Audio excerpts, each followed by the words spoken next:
अपने private part show करे, even video call करे एंड देन वो उसका स्क्रीनशॉट लेके वायरल कर देती है, काट देती है लड़के का। बाय द वे, टिंडर जानती होंगी आप? टिंडर है, मिलियंस ऑफ जी फॉलोवर, बिल्कुल। Millions of download. और जस्टाइल भी आप जानती होंगी कि one call away, everything is one call away. You are just a better option and he is also or she is also comparing you with everybody else. तो आप फिर खुद को किसी और से इमोशनली अटैच मत कीजिए। यदि कोई और आपसे इमोशनली अटैच होता है और जब आप छोड़कर जाएंगे तो डेफिनेटली आपको दुख होता है। तो सुना होगा कि प्यार अंधा होता है। अंधा होता है, लेकिन वही है ना कि जो अगर अंधे में एकदम चल जाए तो फिर अंधे में अंधकार ही होता है और अंधकार में ज्यादा दूर तक आगे नहीं चला जा सकता। और एंजल प्रिया, शबनम के आशिक वो नोट पे जो लिखा करते थे, तो वो सब क्या प्यार अंधा है? वो उसमें कुछ गाइडलाइंस वगैरह नहीं होनी चाहिए? या अगर इसके थ्रू कुछ स्कैम होता है, क्योंकि काफी स्कैम देखने को मिला, अगर इसके थ्रू कुछ स्कैम होता है तो इसमें हमें साइबर क्राइम से क्या कंप्लेंट करनी चाहिए, क्या हमें हेल्प मिल सकती है? क्योंकि अगर ऐसा कोई एप्लीकेशन है जो आपको लोन दे रहा है लेकिन वसूली करने के चक्कर में आपको डिफेम कर रहा है, तो आप ये मानकर चलिए कि ये लोन कंपनी है, दे आर फ्रॉडस्टर। हेलो, नमस्कार मेरे दोस्तों, टू मच कंट्रोवर्शियल में आप सभी का स्वागत है। आज की हमारी मेहमान है मोनाली गुहा जी, जो कि एक साइबर क्राइम एक्सपर्ट है। जैसे कि देखते हैं हम कि मतलब डीप फेक वीडियोस तो चलो दूसरा टॉपिक हुआ, लेकिन इंस्टाग्राम पे और कई फेसबुक पे और कई सोशल मीडिया प्लेटफॉर्म्स पे जैसा कि देखा गया है कि लड़कों में कुछ ज्यादा ही मतलब ये यंगस्टर्स हैं, तो मतलब कूल की लड़की है हमारे पास भी होनी चाहिए, गर्लफ्रेंड होनी चाहिए। तो इसमें क्या होता है कि कई बार जो लड़कियां होती हैं बहुत से ऐसे फेक अकाउंट्स बनाती हैं और बॉयज को डायरेक्ट वीडियो कॉल करती हैं, और उसमें वो राइट। न्यूड रहती हैं और सामने वाले को भी मतलब सेड्यूस करती हैं काइंड ऑफ वीडियो कॉलिंग पे। तो ताकि वो भी मतलब करे वो चीजें, अपने प्राइवेट पार्ट शो करे, इवन वीडियो कॉल करे एंड देन वो उसका स्क्रीनशॉट लेके वायरल कर देती हैं, काट देती हैं लड़के का। तो क्या इस पे आप कहना चाहेंगे? सर, यहाँ पे तो मैं दोनों एंगल से कहूंगी कि कई बार ये काम साइबर अपराधियों का होता है। निश्चित तौर पर उनके गैंग में हो सकता है कि लड़कियां भी शामिल हों। कई बार वो जो कंटेंट वो शो करते हैं वो ऑलरेडी रिकॉर्डेड होता है और बस वो उसको प्ले करते हैं। और समटाइम्स डेफिनेटली ये भी पॉसिबल है कि इस तरह की जो आपराधिक गतिविधियां कई बार लड़कियां ही मनी एक्सटॉर्ट करने के लिए या अपना कोई काम निकलवाने के लिए करती हैं। निश्चित तौर पर यहाँ मुझे लगता है कि लोगों को सुरक्षित रहने की जरूरत है। कौन कब उनके साथ किस तरह का अपराध घटित कर दे ये कहना लेकिन मुश्किल है, तो जरूरी लेकिन यहाँ पर ये है कि हमको। हाँ जी, हाँ जी। लेकिन मोनाली मैम, पता है इसमें एक बात क्या होती है कि जैसे आज के टाइम पे जैसे हम जानते हैं कि अगर कोई इंसान गांव से शहर आया है पढ़ने के लिए, तो इंसान इतना अकेला हो जाता है अपनी जॉब लाइफ में और पढ़ाई लिखाई में कि उसे कोई दोस्त चाहिए। और जो उसके दोस्त होते हैं वो भी अपनी लाइफ में बिजी होते हैं, लेकिन जब कोई उसे ऐसा कोई सामने से कुछ ऐसी चीज होती हुई नजर आती है तो वो उस चीज की तरफ बढ़ जाता है। लेकिन फिर इसके बाद क्या होता है कि उससे पैसे मांगे जाते हैं, उसके मतलब म्यूचुअल फ्रेंड्स के जरिए उनको मैसेज वीडियोस भेजे जाते हैं उसके, ताकि ब्लैकमेल करके वो पैसे दे दे। नहीं तो फिर दूसरा रास्ता उसके पास बचता है सुसाइड। तो इससे कैसे बच सकते हैं? और आपके पास ऐसा कोई एक केस आया हो जिसके बारे में आप शेयर कर सकें? सर बिल्कुल, यहाँ पर मैं पहला पॉइंट यही रखूंगी कि ये थॉट बहुत ज्यादा गलत है कि कोई इंसान अकेला है और उसको अपना अकेलापन दूर करने के लिए किसी और की आवश्यकता होगी। ये बहुत रॉन्ग मेरे ख्याल से एक थॉट प्रोसेस है। और आप अगर एंशियंट हमारी जो भी माइथिकल हमारी बुक्स है, अगर उसकी भी हम बात करें रेफरेंसेस की, तो इट्स सो सिंपल कि आपका जो एजुकेशन का एज होता है वो ब्रह्मचर्य का होता है। तो अगर आप हमारी पुरातन भारतीय संस्कृति देखेंगे, तो अगर उसको आज भी फॉलो करते हैं, I can make it sure कि आप सुरक्षित रहेंगे। दूसरी बात ये है कि इंसान अगर अपना थॉट प्रोसेस बदल लेना, तो मुझे नहीं लगता कि उसको जीवन भर भी किसी की जरूरत पड़ेगी। फिर वो चाहे कोई भी युग चल रहा हो, सतयुग कलयुग त्रेता युग, कोई फर्क नहीं पड़ता है। आप अगर खुद में सक्षम हैं, आप अगर अपना समय सही दिशा में लगा रहे हैं, खुद को एजुकेट करने में लगा रहे हैं, खुद को सक्षम बनाने के लिए लगा रहे हैं, तो मुझे नहीं लगता कि आपको वर्तमान और भविष्य में भी किसी की जरूरत पड़ेगी खुद को सपोर्ट देने के लिए। आप सेल्फ सफिशिएंट होता है हर इंसान, अपना ख्याल हर कोई खुद रख सकता है। ये एक रॉन्ग थॉट प्रोसेस है कि हमको कोई चाहिए जो हमको इमोशनली सपोर्ट करे। दूसरा एक यहाँ पर सजेशन में ये देना चाहूंगी कि स्पेशली यूथ को, क्योंकि मैं खुद ये चीजें फॉलो करती हूँ। I am devotee of Lord Shri Krishna, और मैं श्रीमद् भगवद गीता जी पढ़ती भी हूँ, सीखती भी हूँ और वो नॉलेज भी शेयर करती हूँ। And literally it had Altered my life completely and fully 100% in a positive way. आपको श्रीमद् भगवद गीता जी जीवन जीना सिखाती है। कोई हारा हुआ व्यक्ति भी जो ये सोच रहा हो कि उसको सुसाइड करना है, अगर वो एक बार सच में श्रीमद् भगवद गीता जी अच्छे से पढ़ ले, समझ ले, आई कैन बेट कि वो पूरी दुनिया बदल सकता है। तो एक अच्छी किताब आपकी दोस्त हो सकती है, और ये तो सीधा सीधा भगवत ज्ञान है। तो मैं यूथ को डेफिनेटली रिकमेंड करूंगी कि जो भी लोग अपने जीवन में किसी व्यक्ति से या किसी परिस्थिति से परेशान है, बजाय किसी और का कंधा ढूंढने की, किसी और का सहारा ढूंढने की, आप श्रीमद भगवत गीता जी को फॉलो कीजिए। ये अपने आप में हर एक दवा है, मतलब हर एक मर्ज की मेडिसिन है, ये कंप्लीट साइकोलॉजी है। आपको खुद को कंट्रोल करने का आपको यहाँ से नॉलेज मिलता है। और एक और बात, जो आपने कहा था कि इस तरह के कोई केसेस मेरे पास आए हैं क्या, तो डेफिनेटली बहुत सारे केसेस आते हैं। कई ऐसे भी केसेस आए हैं जिसमें लड़के परेशान हुए हैं लड़कियों से, कई ऐसे केसेस आए हैं जिसमें लड़कियां परेशान हुई हैं लड़कों से। कई बार हमने लोगों को सुसाइड करने से बचाया। इवन कई तो ऐसे भी केसेस आए हैं जिसमें कि क्रिमिनल्स ने सीनियर सिटीजन तक को परेशान किया हुआ है, 60 वर्ष की लेडीज तक को परेशान किया हुआ है। तो द थिंग इज कि यहाँ पर मैं यही कहूंगी कि बजाय आप अपनी खुशियां या अपना एक सुकून किसी और में ढूंढने की, आप अपने आप में ढूंढिए। You are more than anybody else. आप अपने आप में सफिशियंट हैं। और स्पेशली मैं यूथ को ये कहूंगी कि ये जो आपकी एज होती है 15 साल से लेके तकरीबन 25 साल तक के बीच की, आप कोई भी हमारे एंशियंट टेक्स्ट उठाकर देख लीजिए, ये आपका ब्रह्मचर्य का टाइम होता है, जब आपको अपनी पढ़ाई लिखाई, अपने करियर पे, अपने स्किल्स पे ध्यान देना होता है।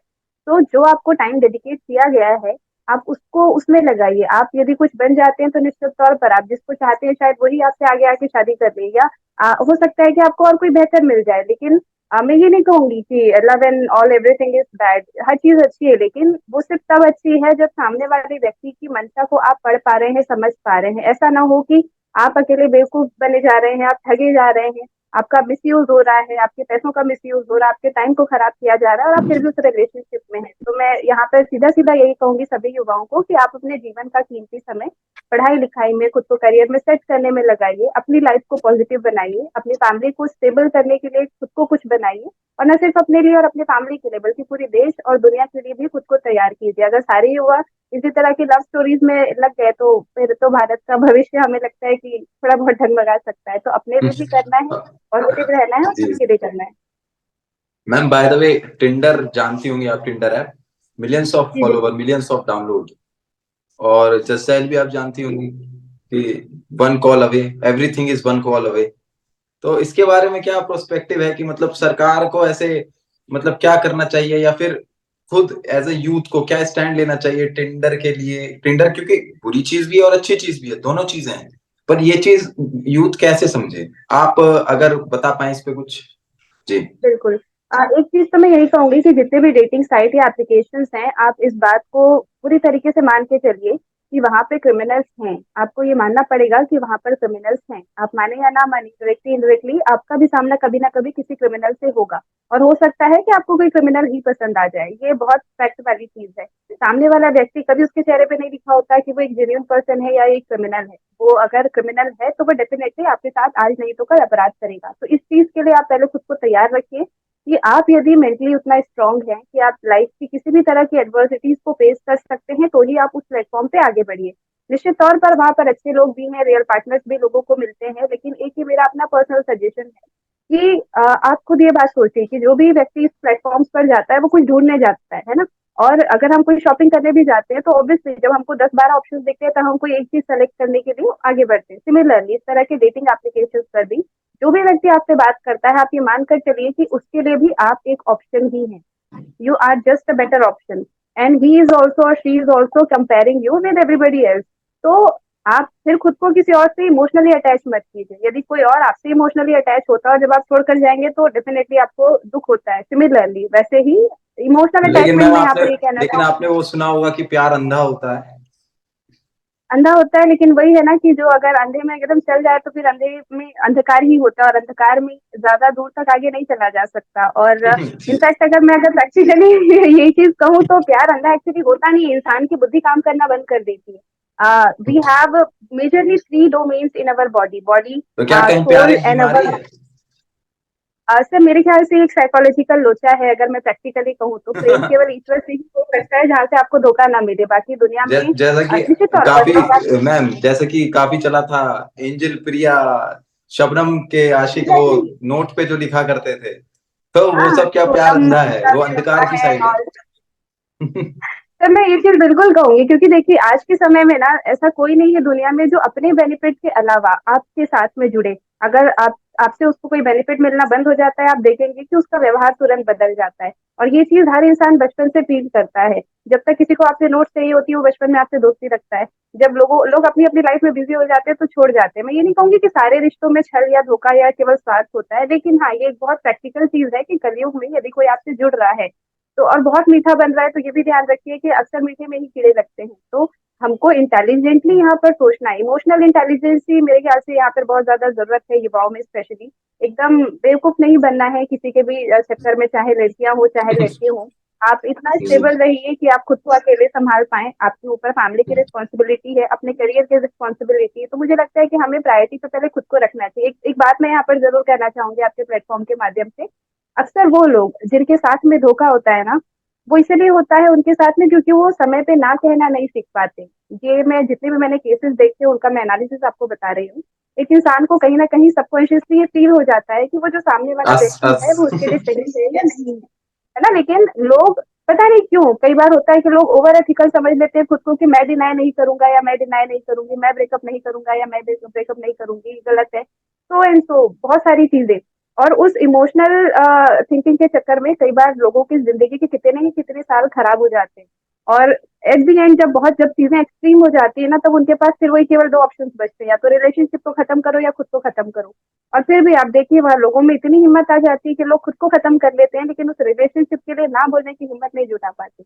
तो मैं आपके प्लेटफॉर्म से सबसे रिक्वेस्ट करती हूँ कि जो भी इस वीडियो को सुन रहे हैं, देख रहे हैं, यदि आप किसी भी तरह के रिलेशनशिप में क्यों ना हो, यदि आप खुश नहीं है, आपको लगता है कि आपको तकलीफ झेलनी पड़ रही है, चाहे वो मेंटली हो, चाहे आपके साथ में कोई किसी तरह के कोई दुर्व्यवहार कर रहा हो, गलत व्यवहार कर रहा हो, तुम आप फंसे मत रहिए। इंसान को अगर इमोशंस मिले हैं, दिल मिला है प्यार करने के लिए, तो दिमाग भी मिला है इस्तेमाल करने के लिए। अपने दिमाग को अपने लिए इस्तेमाल करें। आप अपने लिए जस्टिस लेकर आए, दुनिया में सबका भला करें, लेकिन पहले अपना भला करें। आप जब तक जीवित रहेंगे तब तक ही आपका जीवन है। तो जहां आपको लगे कि घुटन हो रही है, वहां से बाहर आना आपकी अपनी जिम्मेदारी, कोई और आपको आके नहीं निकालेगा। तो अपने लिए ना बोलना जरूर सीखें। तो मैम जैसे कि ये जस्ट डायल का भी हमने जिक्र किया था पहले, तो जस्ट डायल में जैसे पहले कुछ इन्फॉर्मेशन नहीं दी जाती क्योंकि वहां पे काफी लीगल कॉन्टैक्ट्स भी अवेलेबल रहते हैं, जैसे प्रोस्टिट्यूशन से लेके drinkers, everything is available on just dial, just one call away. तो इसमें कुछ गाइडलाइंस वगैरह नहीं होनी चाहिए, या अगर इसके थ्रू कुछ स्कैम होता है, क्योंकि काफी स्कैम देखने को मिला, अगर इसके थ्रू कुछ स्कैम होता है तो इसमें हमें साइबर क्राइम से क्या कंप्लेन करनी चाहिए, क्या हमें हेल्प मिल सकती है? क्योंकि ये हमने करा भी गूगल के माध्यम से ही है, क्योंकि गूगल ही इतना बड़ा प्लेटफॉर्म है, वर्ल्ड वाइड प्लेटफॉर्म है। तो उसमें अगर ये स्कैम्स हो रहे हैं तो गूगल को स्टैंड लेना चाहिए या नहीं लेना चाहिए? जी। तो यहाँ पर ना एक्चुअली ये बहुत बड़ा सवाल है, और इसका एक डोमेन भी जो है वो बहुत बड़ा है। आप देखेंगे कि जो भी इस तरह के कंटेंट प्रोवाइडर कंपनीज होती है ना, आप कभी उनकी privacy policy and data sharing policy पढ़िएगा। वो यही कहते हैं कि हम इस डेटा के जेन्युइन होने की कोई गारंटी नहीं देते हैं। हमारे पास जो पब्लिक डोमेन से हमको इन्फॉर्मेशन मिलती है वो हम जस्ट आपको प्रोवाइड करवाते हैं। अब वो व्यक्ति जेन्युइन है या अपराधी है वो हम नहीं जानते, तो हम लायबल नहीं। कुछ इस तरह के टर्म्स कंडीशन आप लगभग हर तरह के एप्लीकेशन में पाएंगे। लेकिन एक चीज ये भी है कि इस तरह के कंटेंट को डिस्प्ले नहीं करवाना भी इस तरह के प्लेटफॉर्म की ही जिम्मेदारी है। और जब ये डेटा प्रोटेक्शन बिल पर अब प्रॉपरली एग्जीक्यूटिबल वर्क होगा, तो आप पाएंगे कि निश्चित तौर पर जो इस तरह की समस्याएं हैं कहीं ना कहीं अब वो हटती हुई नजर आएंगी। जो डेटा प्रोटेक्शन बिल अभी पास हुआ है, उसको जब वो राइट वे में जब वो एग्जीक्यूट होगा, स्ट्रिक्टली एग्जीक्यूट होगा, तो मुझे डेफिनेटली लगता है कि इस तरह की चीजें बहुत हद तक कंट्रोल हो जाएंगी। मगर हाँ, मुझे लगता है कि जो प्लेटफॉर्म्स इस तरह की सर्विस प्रोवाइड करते हैं, वो उनकी भी अपनी एक एथिकल रिस्पॉन्सिबिलिटी ड्यूटी है कि जो चीजें हमारे देश में इलीगल हैं, जो सोसाइटी को खराब करती हैं, उन चीजों को प्रमोट ना किया जाए। और एक ये पूरी रिस्पॉन्सिबिलिटी हम सभी यूथ की भी है, हम सभी आम नागरिकों की भी है कि अगर ऐसा कोई कंटेंट हमें नजर आता है तो हम उसकी रिपोर्ट करें प्रॉपरली। अगर चाहें तो लोग www.cybercrime.gov.in पर जाकर भी अपने वे पे एक बार इस तरह के कंटेंट्स को ब्लॉक करने की या उनके खिलाफ शिकायत करने के लिए भी ऑनलाइन शिकायत कर सकते हैं। And ma'am, my next question is कि ma'am, dark web, deep web जिसे मैं कहते हैं, उसके बारे में ऐसी क्या जानकारी है जो मतलब जनता तक नहीं है, जो आप हमारे प्लेटफॉर्म के माध्यम से हमें बता सके, हमारे साथ शेयर कर सके, क्या होता है वहां पे? और काफी जगह पे आ, मतलब रेड रूम का भी जिक्र किया गया है, क्या होता है? तो बेसिकली देखिए इस मामले में तो मैं पहली तो रिक्वेस्ट सभी से यही करूंगी कि जो भी लोग अभी इसको सुन रहे हैं वो ओवर एक्साइटेड होकर कभी भी डार्क वेब विजिट करने की कोशिश ना करें। बिकॉज ये इंटरनेट का एक ऐसा स्पेस है जहां पर आप मानकर चलिए कि मैक्सिमम क्रिमिनल्स हैं। नो डाउट इंटेलिजेंसीज होती है, सिक्योरिटी एजेंसीज होती है, इन्वेस्टिगेशन के लिए वर्क चलता रहता है, but still I will say कि चोरों की बस्ती है ये। और अगर आप वहां पर जाएंगे तो निश्चित तौर पर कुछ ना कुछ आप अपना खोकर आएंगे। आप जिस सिस्टम से एंट्री लेंगे यदि आपने उसको प्रॉपरली प्रोटेक्टेड नहीं रखा हुआ है तो आप मानकर चलिए कि अगले दिन आपका डेटा भी बिकेगा वहां पर। तो पहली तो रिक्वेस्ट यही है कि आप उसको विजिट करने से बचिए। दूसरी चीज ये है कि ये इंटरनेट का एक ऐसा डार्क स्पेस है जहाँ पर यूजुअली कोई कड़े नियम कानून किसी एक देश के पर्टिकुलरली एकदम से उन चीजों को रेस्ट्रिक्ट नहीं करते हैं। It's like an open space. हम जो इंटरनेट यूज कर रहे हैं वो ओवरऑल इंटरनेट का लगभग 5 से 6% ही है, जिसको हम सरफेस वेब कहते हैं। ओवरऑल द वर्ल्ड हम जो पॉजिटिवली इस्तेमाल करते हैं, उसके बाद का सारा dark web and deep web में आता है। उसके मतलब कुछ अलग अलग लेवल्स हैं और the final level is dark web, जहाँ पे सारे काम होते हैं और सारे यूजुअली इलीगल काम होते हैं। जिन चीजों का डायरेक्ट एक्सेस पॉसिबल नहीं होता उन चीजों का डायरेक्ट एक्सेस वहां से मिल जाता है। मेजरली जैसे क्रिमिनल क्या क्या होते एक्टिविटीज हैं होती है।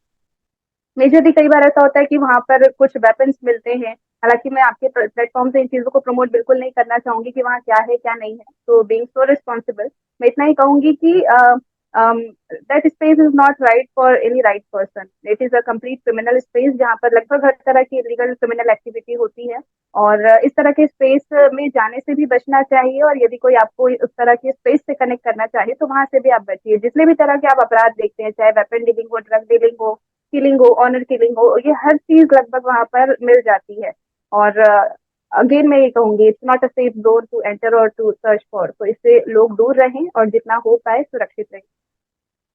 एक बार मैम पता है मैं ऐसे ही स्क्रॉल कर रहा था यूट्यूब पे, हाँ तब जी। मुझे एक रेड रूम करके कुछ दिखा, तो मैंने जानने की मतलब कि क्या होता है, तो मैं गया उसमें। तो मैंने जब उसकी वीडियोस देखी तो उसमें इंसानों के अंगों को काटा जा रहा था और लोग उस चीज के लिए बिटकॉइंस में पेमेंट कर रहे थे। और दूसरी जगह पे वेपन्स सप्लाई हो रहे हैं, तीसरी जगह पे मतलब मर्डर के लिए प्लान हो रहा है कि आप इसका मर्डर करवाने के लिए 10 बिटकॉइन 20 बिटकॉइन। तो ये क्या है और मतलब इसके खिलाफ क्यों नहीं मतलब कुछ हो रहा है, जब मतलब सबको पता ही है ये चीज, everything is available on internet, then why. Exactly यहाँ पर मैं ये चीज कहना चाहूंगी कि ये चीजें सबको पता नहीं होती। यूजुअली ये एजेंसीज को पता होती है या जो लोग भी उसको विजिट किए हुए हैं, जो लिमिटेड एक पॉपुलेशन है सिर्फ उन्हीं को पता होती है। Actually I was avoiding this topic on surface web क्योंकि कहीं ना कहीं हर तरह के हमारे लिसनर्स होते हैं जो जो शायद डर भी जाएं या सहम जाएं। बट द थिंग इज कि आपने कई बार देखा होगा कि कई बार हमारे आसपास के लोग, बच्चे, महिलाएं, औरतें गुम हो जाते हैं, जिनको हम कहते हैं कि गुमशुदा हो गए, गुम गए हैं, वापस नहीं आए हैं। तो कई बार ये भी ये पॉसिबिलिटीज होती हैं कि उन लोगों के अंगों का कहीं ना कहीं पे कोई सेलिंग आउट करे या उनको उन्हीं को ही कोई कहीं बाहर स्मगल करे। तो ये जो आप आपने अभी जो रेड रूम का डिस्कशन किया, ये एक ऐसा स्पेस है जहाँ पर पेमेंट करके इस तरह की घटिया एक्टिविटीज को अंजाम दिया जाता है। और ऐसा नहीं कि ऐसे लोग पकड़ाते नहीं, निश्चित तौर पर इन्वेस्टिगेशन होती है और ये पकड़े भी जाते हैं। कोई भी ऐसा दुनिया में आज तक ऐसा कोई सेब नहीं है जिसको कोई सवा सेब ना मिला हो। तो for that I can say damn sure कि भले एजेंसीज को टाइम लगे लेकिन नेशनल एंड इंटरनेशनल कोऑपरेशन से डेफिनेटली इस तरह के लोग पकड़े जाते हैं। बट अगेन मैं लोगों से यही रिक्वेस्ट करूंगी कि इस स्पेस से, इस पर्टिकुलर टॉपिक से दूर रहें। यदि आप साइबर सुरक्षा के क्षेत्र में नहीं हैं या आप अगर किसी इंटेलिजेंस एजेंसी से नहीं जुड़े हुए हैं, यदि ये चीजें आपके काम की नहीं है, तो मैं निश्चित तौर पर ये कहूंगी कि this is not for you, this is not available for you, to not go there. आप बस अपनी सुरक्षा का ध्यान रखिए, आप अपने अकाउंट्स को सिक्योर रखिए। आप जिस सरफेस इंटरनेट को इस्तेमाल करते हैं, सरफेस वेब को इस्तेमाल करते हैं, उसके लिए प्रॉपरली एंटीवायरस सॉफ्टवेयर, फायरवॉल्स वगैरह इस्तेमाल कीजिए अपने सिस्टम को एंड अपने नेटवर्क को सॉल्व कीजिए। That's it. जी मैम, और जैसा कि आप साइबर क्राइम एक्सपर्ट हैं, तो जैसे कि अगर किसी को साइबर क्राइम एक्सपर्ट बनना हो तो आपने क्या क्या स्ट्रगल्स किए और मतलब किस चीज की पढ़ाई की, किस माध्यम से मतलब आप साइबर क्राइम एक्सपर्ट बने, और क्या आपकी सर मेरी मेंटेलिटी और जर्नी तो, साइकोलॉजी रही। हाँ जी, सर मेरा तो बोलना चाहिए कि बचपन ही यहीं से गुजरा है, साइबर वर्ल्ड से ही। मैंने पहली बार जब कंप्यूटर को हाथ लगाया था तो मैं कक्षा चौथी में थी। That time I was not eligible to use computer as per my school rules. उनका ऐसा था कि आप 6 क्लास में पहुंचेंगे तब आप कंप्यूटर यूज करेंगे। तो मैंने अपने पापा जी से रिक्वेस्ट किया था कि मुझे सीखना है। If you want to take my test you can take my test, you can find my eligibility and if you found me eligible then आप मुझे वो क्लासेस ज्वाइन करवा दे। तो पापा ने वहां से सपोर्ट किया था काफी। और they have taken my test. मैं, मेरे साथ में सिबलिंग्स भी हैं। दोनों साइबर एक्सपर्ट्स हैं, cyber expert Ayush Guha and Sonali Guha. तो हम तीनों की जर्नी वही वेक्टर से शुरू होती है। भाई मुझसे 2 साल छोटे हैं, सिस्टर 2 साल बड़ी है, तो लगभग हम दोनों तीनों दो दो क्लास आगे पीछे ही थे। बट कंप्यूटर एजुकेशन लगभग उसी सेम एज में हमने शुरू की थी, और वहां से पढ़ते पढ़ते फिर आगे हमने इंजीनियरिंग की, कंप्यूटर साइंस एंड इंजीनियरिंग, और उसके बाद देश और दुनिया के तमाम हमने लगभग 80 से ज्यादा नेशनल और इंटरनेशनल सर्टिफिकेशन किए हैं। हालांकि किसी भी आम यूजर को इतने ज्यादा सर्टिफिकेशन की जरूरत नहीं है, आपको एक दो या तीन नेशनल या इंटरनेशनल सर्टिफिकेशन भी करते हैं, it is more than sufficient to gain that access. But क्योंकि अब हमारा वर्क डोमेन काफी ज्यादा है, हम रिसर्च पर काम करते हैं, इन्वेस्टिगेशन पर काम करते हैं, तो no doubt we need to gain more knowledge. तो हम उतने सर्टिफिकेशन एंड अभी भी हमारी पढ़ाई कंटिन्यू चल ही रही है इस विषय पर। तो ये एकदम अनंत वाला विषय है। बट जो लोग ये चाहते हैं कि वो इस फील्ड में आगे आए, तो मैं निश्चित तौर पर कहूंगी कि हमारे देश को साइबर एक्सपर्ट्स की बहुत बहुत ज्यादा जरूरत है। आने वाले समय में आप पाएंगे कि देशों में इस तरह के कन्वेंशनल वॉर्स पॉसिबल है कि होंगे, लेकिन कहीं ना कहीं उससे भी ज्यादा खतरा साइबर वॉर से है, और भारत को कहीं ना कहीं बहुत ज्यादा संख्या में साइबर एक्सपर्ट्स की जरूरत है। तो जो भी यूथ है जो एक अलग फील्ड में अपना करियर बनाना चाहते हैं, उनको मैं ये जरूर कहूंगी कि आप साइबर सुरक्षा में आगे आइए। इसके लिए कोई बहुत ज्यादा बैकग्राउंड एजुकेशन की जरूरत नहीं होती है। अगर आपको नॉर्मल कंप्यूटर यूज करना भी आता है, it is more than sufficient. आप बेसिक कोर्सेज से स्टार्ट कर सकते हैं। रायपुर में हमारा ट्रेनिंग सेंटर है, और भी जगहों पर है।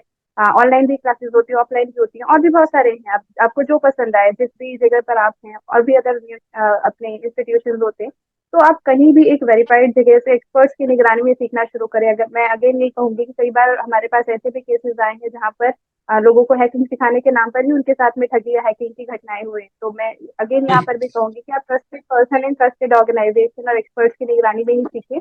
और बेसिक कोर्सेज से आप शुरू कर सकते हैं, जहाँ पर आपको इस फील्ड के बारे में बेसिक नॉलेज मिलता है। फिर आप एडवांस की तरफ आगे बढ़ सकते हैं, जहाँ पर आप कुछ कोर थ्योरी एंड प्रैक्टिकल्स पर काम करते हैं। एंड देन फिर जो नेशनल और इंटरनेशनल लेवल होते हैं, वहाँ पर आप कोर प्रैक्टिकल पर ही काम करते हैं, जो आपको ऑन फील्ड या ऑन मैम जॉब आपको तो एक्सपीरियंस में आगे हैकिंग भी चलता आती है। होगी। तो definitely I am a certified ethical hacker. तो डेफिनेटली आती है, बट मैं कहूंगी कि मुझे एथिकल हैकिंग आती है। We do never use the term only hacking, अच्छा अच्छा। बिकॉज हैकिंग का तो मतलब होता है unauthorised access, and we do never get hacking gain से एनी हमें एक चीज याद अनऑथराइज्ड। आई। हाँ जी। जैसे हैकिंग आपने जिक्र किया, एथिकल हैकिंग आती है, तो ये जो ओटीपी से जो स्कैम कर लेते हैं, ये किस श्रेणी की हैकिंग में आता है? ये चीज मेरे ना समझ नहीं आती, तो ये चीज बताइए आप। सर देखिए, कोई देखिए, इसको समझने के लिए हमको बस सिंपली हैकिंग की डेफिनेशन को समझना होगा। Hacking means unauthorised access. तो अनऑथराइज्ड एक्सेस यानी कि कोई व्यक्ति उस चीज तक पहुंच जाए जहां तक पहुंचने के लिए वो व्यक्ति भी अलाउड नहीं था। उदाहरण के लिए मान लीजिए, अगर मेरा मोबाइल फोन है, मुझसे पूछे बिना, मुझे बताए बिना, मेरी परमिशन के बिना यदि कोई उस तक पहुंचता है, फिर वो चाहे किसी भी जरिए से पहुंचे, वो हैकिंग ही होगी। तो अभी आपने ये जो कहा ओटीपी वाला, कोई पूछ के पहुंचे या बता के पहुंचे या बिना बताए पहुंचे, अगर वो उसको एक्सेस कर रहा है, this is also an example of hacking. और निश्चित तौर पर इसके कई तरीके होते हैं। आप एक सिंपल सा मैं उदाहरण लेकर समझाना चाहूंगी। भारत में ज्यादातर, मेरे इतना ही रिसर्च का पॉइंट चल रहा है, स्टडी मैंने काफी लंबे समय से की हुई है। भारत में लगभग 90% से कहीं ज्यादा ऐसे लोग हैं जो अपना ऑफिशियल जो नंबर होता है, वही बैंक में उन्होंने रजिस्टर किया हुआ है। यानी कि जो नंबर हमने दोस्तों रिश्तेदारों को वर्क प्लेस पर बांटा हुआ है, वही नंबर हमारा बैंक में भी रजिस्टर्ड है। अब अपराधी ये बात जानता है कि ओटीपी इसी नंबर पर आना है, तो ओटीपी लेने के बहुत तरीके होते हैं। तो कई बार ऐसा होता है, लिंक्स पे क्लिक करवा के एसएमएस फॉरवर्ड ऐप इंस्टॉल करवा दिए जाते हैं। कई बार बेवकूफ बना के यूएसएसडी कोड आपसे डायल करवा दिए जाते हैं, जैसे #99 समथिंग समथिंग। और इसके भी अलावा कई बार ऐसा होता है, मेलिशियस लिंक्स आपके पास भेजी जाती है, कोई फॉर्म्स भरवाए जाते हैं, फिशिंग के जरिए से आपका आईडी पासवर्ड ले लिया जाता है। बहुत सारे तरीके होते हैं जिनके जरिए से आपके फोन तक कई बार एप्लीकेशन इंस्टॉल करवा दी जाती है। तो तरीके बहुत हैं हैकिंग करने के। मेरे ख्याल से हमारा फोकस ये होना चाहिए कि अभी साइबर क्राइम ट्रेंड क्या चल रहा है, अभी ठगी कैसे हो रही है, हमको पहले से ही वो तरीका पता हो, ताकि कोई हम तक अगर वो चीजें इंप्लीमेंट कर रहा हो तो हमको समझ में आ जाए कि हाँ, ये कहानी तो हमने सुनी हुई है, अगला स्टेप इस व्यक्ति का क्या होगा हमारे साथ, तो हम खुद अलर्ट हो जाए। और इसके भी जी। अलावा हम अपनी सुरक्षा बिंदुओं पर काम करें। इसी के लिए एक जनरल सजेशन मैं सबको देना चाहूंगी आपके चैनल के माध्यम से, कि आपको अपने मोबाइल फोन पर एक लाइसेंस एंटीवायरस जरूर रखना चाहिए। अक्सर लोग अपने लैपटॉप और कंप्यूटर के लिए तो एंटीवायरस यूज करते हैं, बट मोबाइल के लिए नहीं करते। उनको मेरा एक हम्बल सजेशन है कि भाई, जो वायरस आपके सिस्टम को इन्फेक्ट करता है, ऐसे ही कई वायरसेस होते हैं जो आपके मोबाइल को इन्फेक्ट करने के लिए बने होते हैं। और निश्चित तौर पर फिर इससे आगे स्पाइंग की जा सकती है, आपकी मॉनिटरिंग की जा सकती है। इसको इतने हल्के में ना लें। अपने मोबाइल फोन पर एक लाइसेंस एंटीवायरस जरूर रखें, उसको all the time background permission देकर रखें, ताकि वो पूरे टाइम एक्टिवेटेड रहे। और स्पेशली ये जो बैंकिंग एंड ओटीपी वाला फ्रॉड से बचने का एक जो शॉर्टकट तरीका है, वो यही है कि आप अपना पर्सनल नंबर अलग रखें, वो नंबर आप किसी से साझा ना करें और उस नंबर को आप बैंक में रजिस्टर करवाएं। इससे जी जब भी उस नंबर पर कोई कॉल आएगा तो आपको क्लियर रहेगा कि ये कॉल मेरे लिए है ही नहीं, क्योंकि मैंने किसी को ये नंबर शेयर नहीं किया है। तो ठगी होने के जी चांसेस बहुत हद तक कम जी हो जाते हैं। मैम, मेरे आखिरी के दो सवाल हैं, समय कम है। मैम, ये जो बिल्कुल। चाइनीज ऐप हैं, बहुत काफी चाइनीज ऐप हैं जो लोन प्रोवाइड करवाते हैं, और उनका मेन टारगेट रहती है मिडिल क्लास ऑडियंस, जो कि मतलब टाइम से पेमेंट नहीं कर पाए। तो पहले उसकी क्रेडिट लिमिट बढ़ा देते हैं, उसके बाद वो जब उधार ले लेता है, क्योंकि वो तो सैलरी भी उसको इतनी नहीं मिल पा रही कि उसके रोजाना के खर्चे चल सके। लेकिन उसके बाद क्या होता है, वो उसे ब्लैकमेल करते हैं।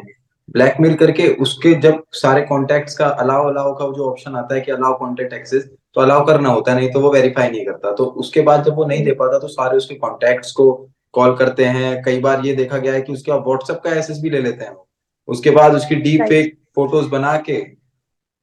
ब्लैकमेल करने लगते हैं। ऐसे में कई बार सुसाइड कर लेते हैं। तो इन ऐपों से कैसे बचा सके? जैसे सरकार हर साल हमें देखने को मिलता है कि ये ऐप सरकार ने बंद कर दी, तो ऐसे ऐपों के खिलाफ सरकार क्या कार्रवाई करेगी?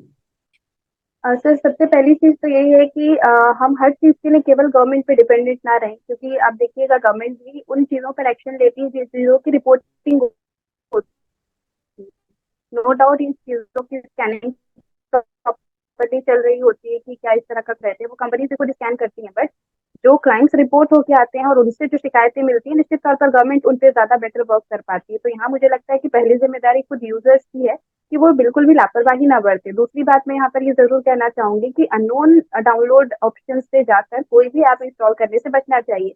लोग गलती ये करते हैं कि कुछ भी उनको अगर सर्च करना है तो वो तुरंत जाके गूगल पर जाते हैं, वहां से कोई चीज ढूंढेंगे या वहां से कोई सॉफ्टवेयर या ऐप डाउनलोड करेंगे। ये सबसे बड़ा मैम, ब्लंडर जिसके होता है। पास जिसकी जेब तभी में तक। पैसा नहीं है, उसे अगर फ्री का पैसा मिलेगा तो वो तो जाएगा ही। लेकिन वहां से उनके खाते के बचे हुए पैसे भी बाहर चले जाते हैं ना, दिक्कत यही है। आपको एक अच्छा ऑप्शन बताती हूँ लोन वगैरह लेने के लिए भी, कि जो भी आपके ऑफिशियल बैंक के एप्लीकेशन होते हैं वहां से आपको इंस्टेंट लोन का ऑप्शन रहता है। बहुत शॉर्ट टर्म लोन का या मिनिमम अमाउंट का एक छोटा लोन आप बिल्कुल डेफिनेटली वहां से ले सकते हैं, अपने ही बैंक से आप ले सकते हैं और बैंक आपको सर्विसेज प्रोवाइड करवाते हैं। दूसरा, आपके जो पेमेंट एप्लीकेशंस हैं, हालांकि मैं किसी प्राइवेट ऐप को यहाँ पे प्रमोट नहीं करना चाहती, but still just for example, Paytm हो गया या भीम यूपीआई, बहुत सारे ऐसे एप्लीकेशन आपको मिलेंगे जो पेमेंट की सर्विसेज भी देते हैं, और इनमें से ही कुछ ऐसे भी हैं जो आपको लोन भी प्रोवाइड करवाते हैं, जो ट्रस्टेड एप्लीकेशन है। तो बजाय किसी अननोन एप्लीकेशन से जाकर लोन लेने के, आप इनसे लोन लीजिए। यहाँ तो इंस्टेंटली जी 50,000 तक के भी लोन दिए जाते हैं। तो लोगों को मेरा यही सजेशन है कि बजाय कोई चाइनीज एप्लीकेशन इस्तेमाल करने के या अननोन ऐप इस्तेमाल करने के, आप वेरीफाइड एप्लीकेशन जो ऑलरेडी मार्केट डोमेन में वेल स्टैब्लिश्ड है, अच्छा ब्रांड नेम है जिनका, उनका इस्तेमाल करें। दूसरी चीज ये भी है कि अगर ऐसा कोई एप्लीकेशन है जो आपको लोन दे रहा है लेकिन वसूली करने के चक्कर में आपको डीपेम कर रहा है, तो आप ये मानकर चलिए कि ये लोन कंपनी नहीं है, दे आर फ्रॉडस्टर। कोई भी कंपनी को इतना अधिकार भारत सरकार कभी नहीं देती है कि यदि यूजर उसका पेमेंट नहीं कर रहा है तो वो कंपनी उसको बदनाम कर दे या उसको टॉर्चर करे। जी इट्स अ क्राइम। तो यहाँ से आप ये समझ लीजिए कि अगर ऐसा कुछ आपके साथ हो रहा है तो इट्स योर रिस्पॉन्सिबिलिटी कि आप तुरंत जाके अपने अधिकारों के लिए कानूनी रिपोर्ट करवाइए, थाने में रिपोर्ट करवाइए, अपना अधिकार मांगिए।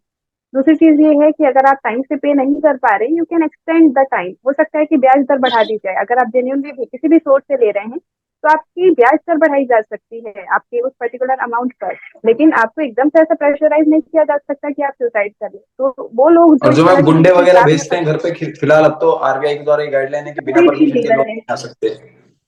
बट कई बार ऐसा बिल्कुल, होता है ये कि लोकली वो कंप्लीटली गुंडे वगैरह ये सारी चीजें। ये गलत तरीका है। लोग अपने अधिकारों के लिए आवाज नहीं उठाते, इसलिए इस तरह की इलीगल एक्टिविटीज इस तरह की ऑर्गेनाइजेशंस के द्वारा की जाती हैं। ज्यादा से ज्यादा आपका ब्याज बढ़ाया जा सकता है, दैट्स इट। उससे ज्यादा कुछ करने का अधिकार नहीं होता। और डिपेंड्स ऑन ऑर्गेनाइजेशन की आपने कुछ अगर मॉर्टिगेज जी पे रखा है या क्या आपने किया होगा, उस पर डिपेंड करता है। लेकिन आपके साथ बदसलूकी करने का किसी को कोई अधिकार नहीं है। आपके साथ किसी तरह का वायलेंस करने का अधिकार किसी को नहीं है, और ना ही कोई आपको डिफेम कर सकता है। और एक और चीज है, इस तरह के जी अननोन जी जी एप्लीकेशन को प्लीज जी इंस्टॉल ना करें आप। मैम, इससे समय आपका इजाजत प्राइस नहीं दे रहा है। समय इजाजत नहीं दे रहा है। बहुत बहुत धन्यवाद आपका। आपने मतलब जितनी भी नॉलेजेबल हमारे साथ बातें करी, हमारी ऑडियंस को उससे काफी ज्यादा बेनिफिट होने वाला है। Thank you so much ma'am, again.